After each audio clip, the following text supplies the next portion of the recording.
পূজা পার্বণ কিংবা বাড়িতে আত্মীয় স্বজন এলে প্রথমেই যেটা আমাদের মনে পড়ে সেটা হলো মিষ্টি।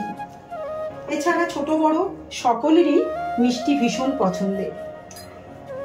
রিতাজ কিচেনে সবাইকে স্বাগত। আজকে আমি তৈরি করব সকলের প্রিয়, সকলের ভীষণ পছন্দের কালাকাঁদ। যারা আমার ভিডিওটি ইউটিউব থেকে দেখছেন তারা চ্যানেলটিকে সাবস্ক্রাইব করবেন, আর যারা ফেসবুক পেজ থেকে দেখছেন তারা পেজটিকে ফলো করে সাথে থাকবেন। কালাকাঁদ তৈরি করতে প্রথমেই লাগবে দুধ। আমি দুটো জায়গায় 500 গ্রাম করে দুধ নিয়েছি, আর দই নিয়েছি 300 গ্রামের মতন, আর বাতাসা নিয়েছি 150 গ্রাম, আর গুঁড়ো দুধ নিয়েছি 100 গ্রাম। প্রথমে আমি গ্যাসটা জ্বালিয়ে ওভেনে একটা হাঁড়ি বসিয়ে দিয়েছি। দুধটা ভালো করে জাল দিয়ে নেব। দুধটা ফুটে উঠেছে, আমি এর ভেতর দইটা দিয়ে দেব। দইটা দিলে ছানা হয়ে যাবে। আপনারা লেবুর রস কিংবা ভিনেগার দিয়েও ছানাটা করতে পারেন, তবে দই দিয়ে ছানাটা করলে ছানাটা অনেক বেশি হয়।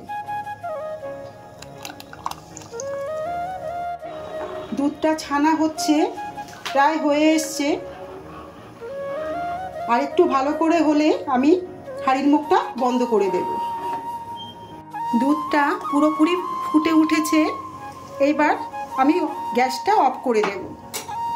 অফ করে হাঁড়ির ঢাকাটা বন্ধ করে দেব।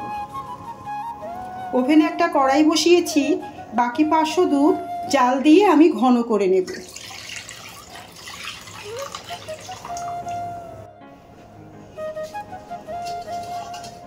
হাঁড়ির দুধটা সুন্দরভাবে ছানা হয়ে গেছে, এই দেখুন। এবার আমি ছাঁকনিতে করে ছেঁকে নেব।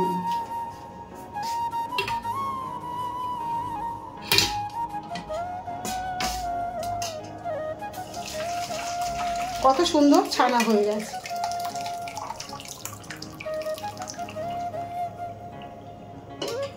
কিছুক্ষণ এইভাবে রাখবো। একটু ঠান্ডা জল দিয়ে ছানাটা আমি ভালো করে ধুয়ে নেব। এর ভেতর যে টক ভাবটা থাকে সেটা আর থাকবে না। ছানাটা একটু চেপে চেপে জলটা আমি বার করে নেব। আপনাদের হাতে সময় থাকলে এটা কোনো সুতি কাপড়ের উপর রেখে 1 ঘন্টা ঝুলিয়ে রাখলে জলটা একদম বেরিয়ে যাবে। দুধটা ভালো করে ফুটে উঠেছে। আমি একটু এর ভেতর বাতাসাগুলো দিয়ে দেব।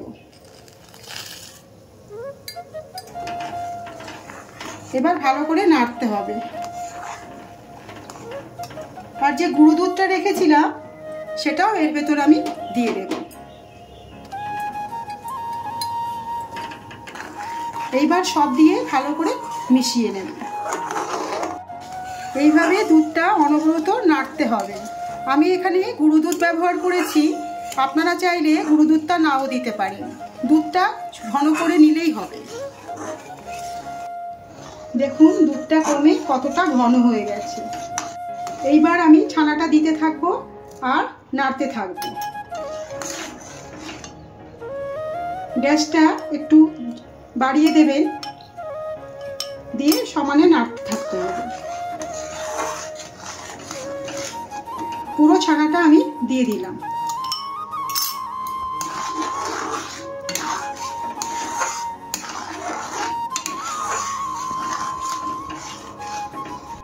কড়াই থেকে যখন সন্দেশটা উঠে আসবে তখন বুঝবেন হয়ে গেছে।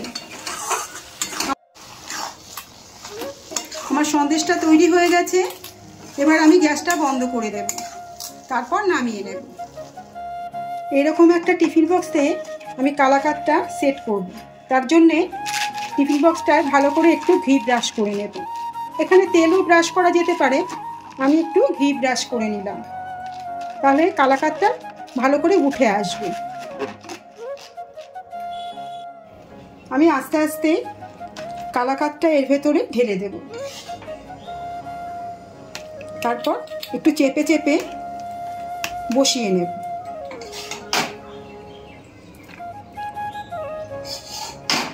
এটা আমি টিফিন বক্সটায় ভালো করে সেট করে নিয়েছি। এবার আমি 1 ঘন্টার জন্য ফ্রিজে রেখে দেব। তারপর আমি আবার ফিরে আসছি। এই দেখুন 1 ঘন্টা পর ফ্রিজ থেকে বার করে নিয়ে এলাম বক্সটা। কত সুন্দর হয়েছে, আমি এটা বার করে দেখাচ্ছি।